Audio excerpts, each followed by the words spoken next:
નમસ્તે વિદ્યાર્થી મિત્રો. આજે આપણે લેક્ચર 11માં સ્વાધ્યાયના દાખલાનો અભ્યાસ કરીશું.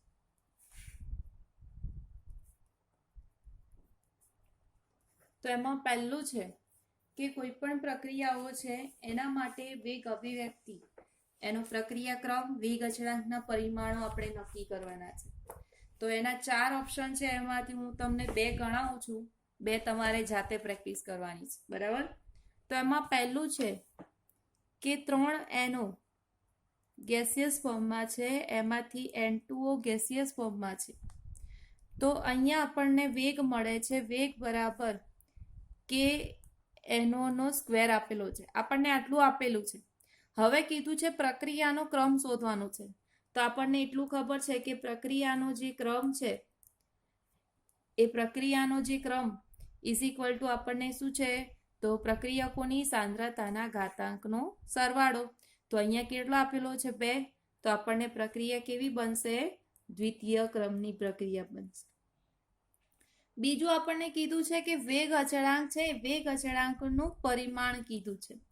હવે વેગ અચળાંકનું આપણે પરિમાણ નક્કી કરવા માટે આપણને મેં કીધું હતું કે k નો એકમ તમારે યાદ રાખવાનો કે k is equal to mole પર લીટર 1 - n સેકન્ડ ઇન્વર્સ, જ્યાં n શું છે, તો પ્રક્રિયાનો ક્રમ છે, બરાબર? તો આપણે અહીંયા કેટલી છે, દ્વિતીય ક્રમની છે. તો દ્વિતીય ક્રમની હોય તો આપણે n બરાબર કેટલા મૂકીશું, અહીંયા 2 મૂકીશું. તો મોલ પર લીટર 1 - 2 સેકન્ડ ઇન્વર્સ થશે. તો શું બની જશે અહીંયા, મોલ પર લીટર -1 સેકન્ડ ઇન્વર્સ. આપણે આને છૂટું પાડીએ તો શું થશે, મોલ ઇન્વર્સ. આનું પણ કેટલું થશે, લીટર ઇન્વર્સ. એને ઉપર લઈ જાઓ તો શું બની જશે, પ્લસ બની જશે. એટલે મોલ ઉપર લઈ જાઓ તો લીટર પ્લસ સેકન્ડ ઇન્વર્સ આપણને એનો એકમ થશે. હવે આપણને એવું કહે છે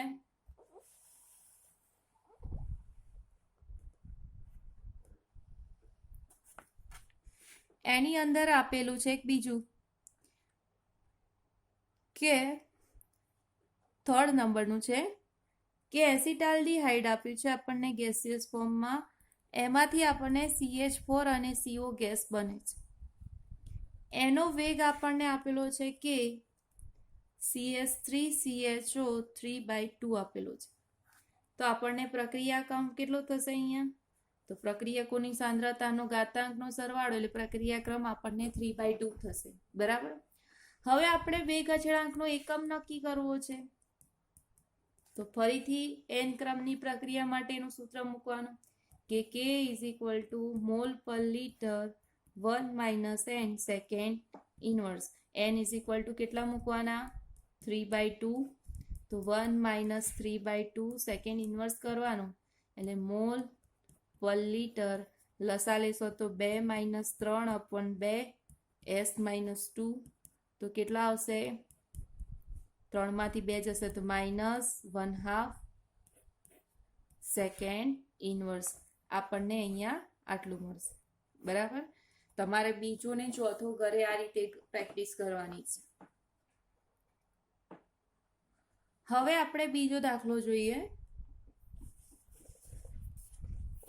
શું કહે છે કે પ્રક્રિયા આપેલી છે 2A + B અને એમાંથી આપણે A2B બને છે.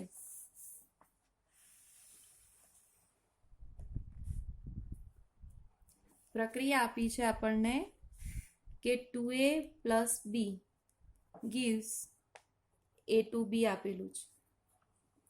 એના માટે વેગ આપેલો છે k is equal two A ની સાંદ્રતા અને B નો સ્ક્વેર આપેલો છે. એમાં k ની કિંમત આપેલી છે કે k બરાબર 2.0 × 10⁻⁶ મોલ્સ -2 L² s -1 આપેલું છે. A ની સાંદ્રતા આપેલી છે આપણને 0.1, B ની સાંદ્રતા આપી છે 0.2.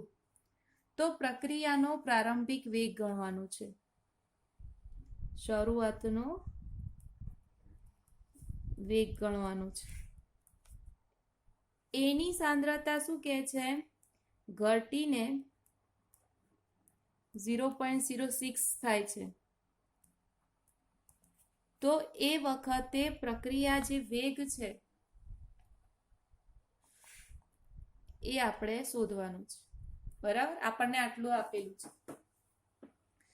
તો આપણે પ્રારંભિક પ્રક્રિયા વેગ શોધવો હોય તો આપણને અહીંયા એટલું તો કીધેલું જ છે કે પ્રક્રિયાનો જે વેગ છે એ આપણને શું કહે છે કે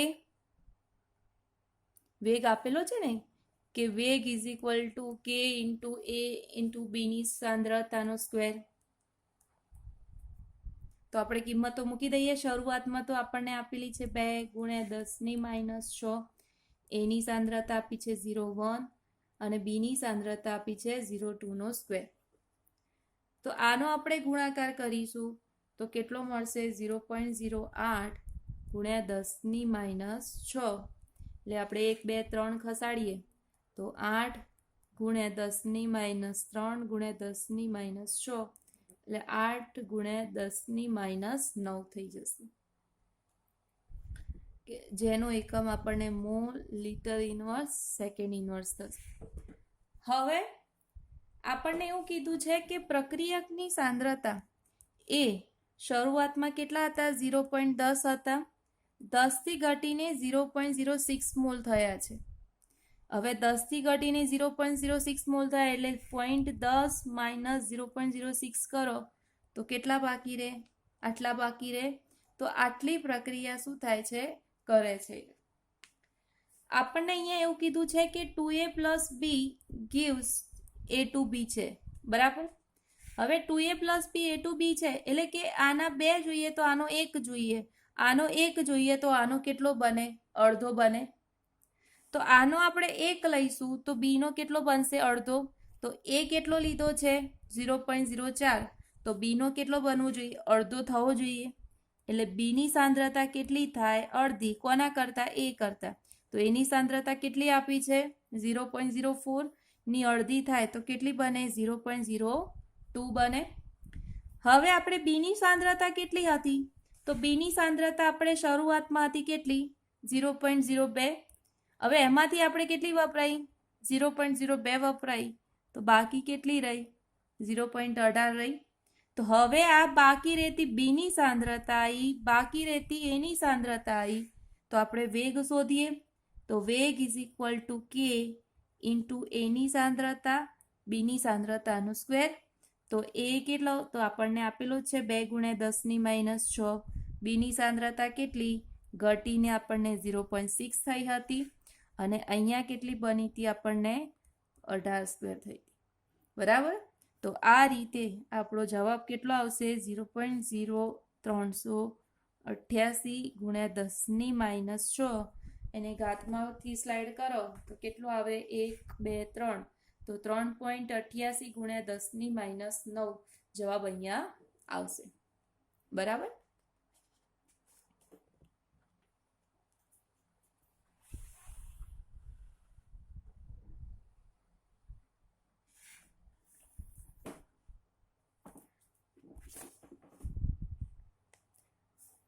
હવે આપણે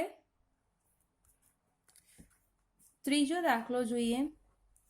તો એમાં એવું કીધું છે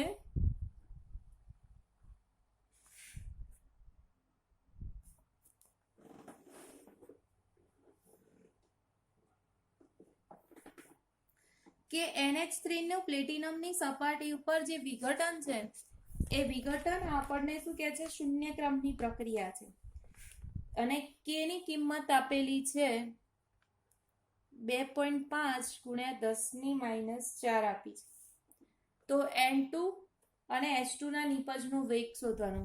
હવે એમોનિયાનું આપણને વિઘટન થાય તો આપણને ખબર છે કે N2 અને 3 કે 2 મોલ એમોનિયા હોય ત્યારે આપણને N2 + 3H2 આપણને અહીંયા મળે છે. તો આપણે પ્રક્રિયાનો વેગ આપણે શોધીએ તો આપણને ખબર છે કે નિપજની સાંદ્રતા અને પ્રક્રિયકની સાંદ્રતાનો થશે તો -d NH3/dt થશે. આનું કરો તો dN2/dt થશે અને આનું કરો તો 1/3 dH2/dt વેગ નિયમ પ્રમાણે. બરાબર. હવે શૂન્ય ક્રમની પ્રક્રિયા માટે આપણને વેગ આપેલો છે કે, કારણ કે શૂન્ય ક્રમ હોય એટલે કે જ આવે. તો N2 નો આપણને કીધો છે, તો N2 ની સાપેક્ષે લખીએ તો N2 એટલે શું આવે? dN2/dt is equal two k થાય. તો k બરાબર આપણને 2.5 × 10⁻⁴ આપણને આપેલું છે. H2 ની સાપેક્ષે લઈએ તો આપણને પ્રક્રિયાનો વેગ 1/3 dH2/dt થાય ઇઝ ઇક્વલ ટુ k. તો dH2/dt કરો તો શું થઈ જાય? 3k. તો 3 × 2.5 10⁻⁴ તો 25 તારીખ 75 એટલે 7.5 10⁻⁴ અહીંયા થશે. બરાબર. ચોથો આપેલો છે કે એક પ્રક્રિયા આપેલી છે દબાણ અને સાંદ્રતાની સાપેક્ષમાં, તો એનો વેગનો એકમ શોધવાનો છે. તો હવે વેગનો એકમ શોધવા માટે તમારે શું કરવું પડે? તો 1 - n રેઝ ટુ તમારે 3/2 યાદ રાખવાનું કે વેગ અચળાંકનો એકમ શું છે? દબાણ બાર લેવામાં આવે છે અને સમય મિનિટ લેવાનો. એટલે આપણે સાંદ્રતાની સાપેક્ષે આપણે શું લઈશું? 12 લઈશું. એટલે આપણે અહીંયા દબાણ 1 - n સેકન્ડ ઇન્વર્સ થઈ જશે. હવે દબાણ આપેલું છે તો દબાણની સાપેક્ષે આપણે કેટલું આપ્યું છે? એનો પ્રક્રિયાક્રમ 3/2 છે. તો દબાણ એકમ એટલે કે 12 1/3/2 s માઇનસ આનો લસા લો તો કેટલો થશે? 12 - 1/2 કારણ કે 1 - 2 સેકન્ડ ઇન્વર્સ થશે. તો આ થશે આપણને વેગ અચળાંકનો એકમ થશે. અને એનો વેગનો બતાવો તો 12 સેકન્ડ મિનિટ ઇન્વર્સ આપણને થશે. અહીંયા સેકન્ડની જગ્યાએ મિનિટ કીધું છે તો મિનિટ થશે. બરાબર. હવે પાંચમો તો પ્રશ્ન જ છે, છઠ્ઠો પણ. છઠ્ઠામાં એવું કીધું છે કે એક પ્રક્રિયા છે એની સાંદ્રતા પ્રક્રિયા ક્રમ કેટલો આપેલો છે? દ્વિતીય ક્રમ આપેલો છે. તો પ્રક્રિયાનો જે વેગ છે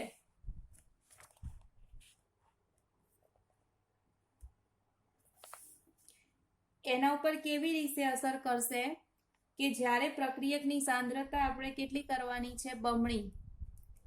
પહેલા બમણી કરવાની છે અને પછી અડધી કરવાની છે. તો આપણને એટલું કીધું છે કે પ્રક્રિયા દ્વિતીય ક્રમની છે. પ્રક્રિયા કેવી છે? દ્વિતીય ક્રમની છે. અને દ્વિતીય ક્રમની પ્રક્રિયા હોય તો આપણને પ્રક્રિયા જે વેગ છે એ કેવો મળશે? kr² મળશે. હવે એવું કીધું છે કે બમણી કરવાની છે, એની સાંદ્રતા કેટલી કરવાની છે? બમણી કરવાની છે. તો બમણી સાંદ્રતા કરવામાં આવે તો આપણે એની સાંદ્રતા કેટલી થઈ જાય? ડબલ થઈ જાય, 2r. તો એની આપણે કિંમત મૂકીએ. અહીંયા આપણે r1 લઈશું તો અહીંયા r2 લઈએ તો k 2r² થઈ જશે. એટલે અહીંયા કેટલા થશે? 4r² થશે. હવે r1/r2 લઈએ તો r1 શું છે? kr². r2 કેટલા છે? 4kr². તો r² ઉડી જાય, k ઉડી જાય. તો આપણને જે બમણી સાંદ્રતા કરવામાં આવે તો પ્રક્રિયાનો વેગ કેટલો થાય? 4 ગણો થાય. એટલે કે પ્રક્રિયકની સાંદ્રતા બમણી કરવામાં આવે તો વેગ કેટલો થાય છે? 4 ગણો થશે. હવે એનાથી અડધું કરવાનું છે, ઊંધું કરી દઈએ આપણે.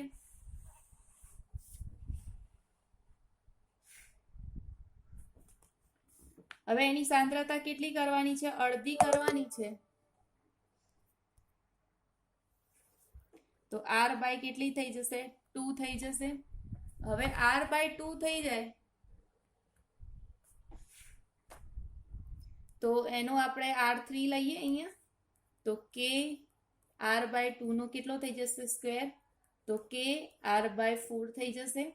હવે આપણે r1/r3 લઈ જઈએ ગુણોત્તર. તો r1 એટલે આપણો kr² અને આ એટલે આપણે kr²/4 4 ઉપર જતું રહેશે. તો k r² અપોન kr², તો આપણને r1 અપોન r3 એ કેટલી થશે? r1 upon r3 is equal two 4 થાય, તો r3 ઇઝ ઇક્વલ ટુ શું થાય? r1/4 થાય. એટલે કે આપણી અડધી કરીએ સાંદ્રતા અડધી કરવામાં આવે તો પ્રક્રિયા વેગ ચોથો ભાગનો થશે, ચોથા ભાગનો. બરાબર.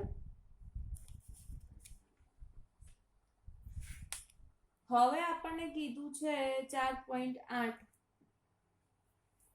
કે પાણીમાં આભાસી ક્રમની પ્રક્રિયા છે અને એમાં કીધું છે કે 30 થી 60 બધા આપેલા છે, અલગ અલગ મોલની સાંદ્રતા આપેલી છે અને એવું કીધું છે કે 30 થી 60 સેકન્ડના ગાળા વચ્ચેનો સરેરાશ વેગ શોધવાનો છે અને આભાસી પ્રથમ ક્રમની પ્રક્રિયાનો વેગ અચળાંક ગણવાનો છે. હવે આ 4.6 ગણ્યો છે, એવો ને એવો 4.9 છે આપણા જોડે. 4.9 HW તરીકે આપણે ઘરેથી ગણી લેવાનું.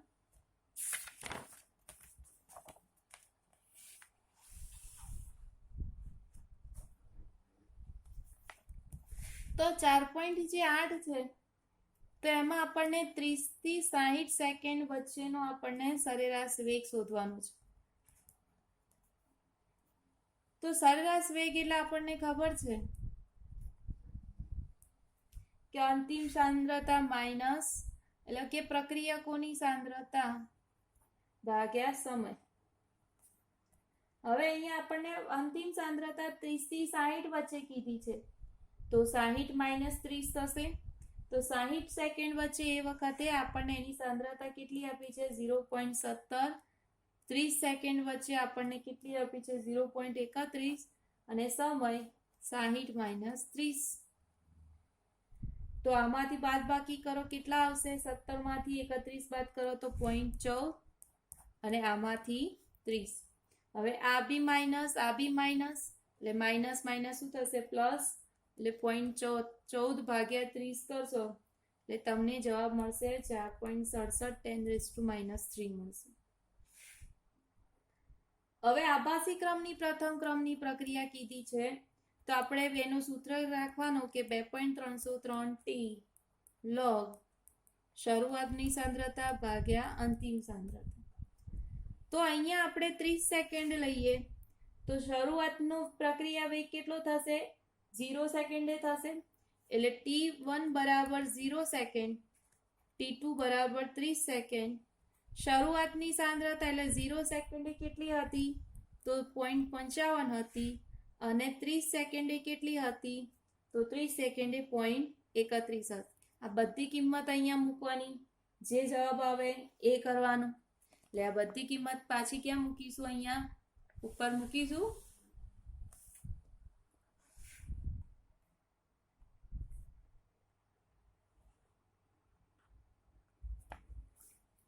તો K is equal two 2.303 T2 minus T1 log R0 minus upon RT. તો 2.303 તો 30 માઇનસ 0 log 0.55 ભાગ્યા 0.31. 2.303 30 log આ બંનેનો ભાગાકાર કરો એટલે 1.77 જવાબ આવશે. 2.303 ભાગ્યા 30 log 17 નું 7માં જોશો તો ત્યાં તમને મળશે 0.2480 અને આ બધાનો ગુણાકાર કરશો, ભાગાકાર કરશો ત્યારે તમને મળશે 0.0190 અને 1 2 કાપશો તો 1.90 10⁻² સેકન્ડ ઇન્વર્સ થશે. આવી જ રીતે આપણે અહીંયા ગણવાનું છે ક્યારે? તો 30 થી એટલે કે 0 સેકન્ડ આપણે T1 બરાબર કેટલું લેવાનું છે? 0 સેકન્ડ લેવાનું. તો R0 કેટલું બનશે આપણને? 0.55 થશે. T2 બરાબર 60 સેકન્ડ લેવાનું કારણ કે આપણને બીજું 60 સેકન્ડ આપેલું છે. તો એ વખતે તમારે પ્રક્રિયાનો વેગ કેટલો બનશે? 0.17. આ બધી કિંમત આ સૂત્રમાં મૂકવાની છે અને ગણતરી કરવાની. કેટલું આવશે? તો એ વખતે તમને K2 ની કિંમત 0.0195 તમને અહીંયા મળશે. બરાબર. અને આને કન્વર્ટ કરો સેકન્ડમાં તો 1.95 10⁻² સેકન્ડ ઇન્વર્સ મળશે. બરાબર.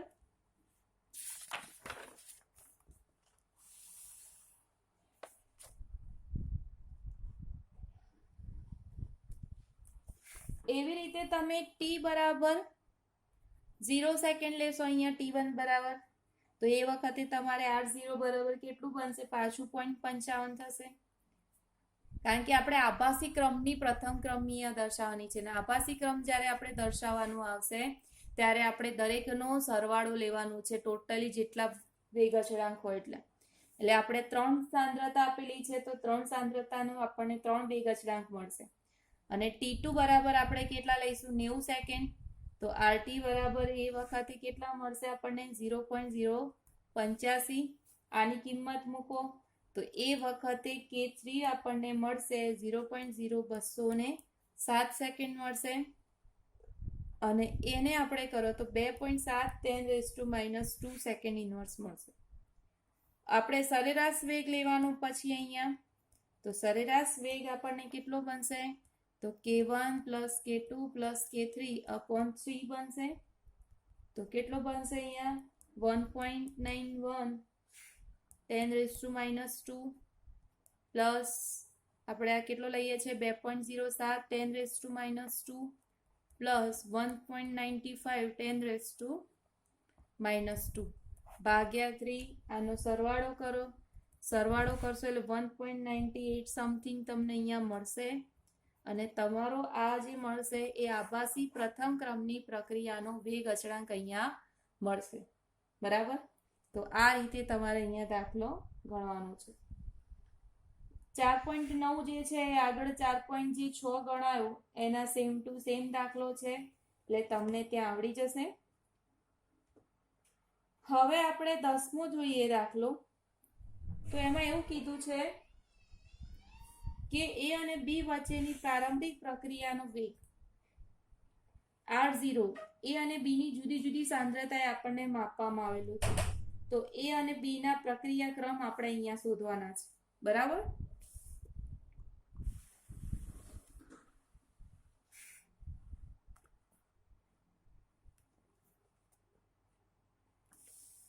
તો 10માં આપણને એવું આપેલું છે કે A ના મોલ આપેલા છે, B ના મોલ આપેલા છે ને એનો પ્રક્રિયાનો વેગ આપેલું છે.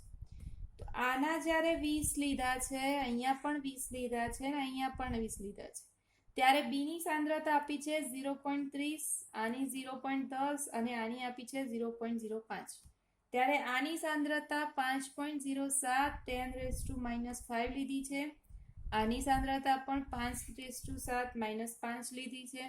અને આની આપણને આપી છે 1.43 10⁻⁴ આપી છે. તો A અને B ના પ્રક્રિયા ક્રમ આપણે અહીંયા શોધવાના છે.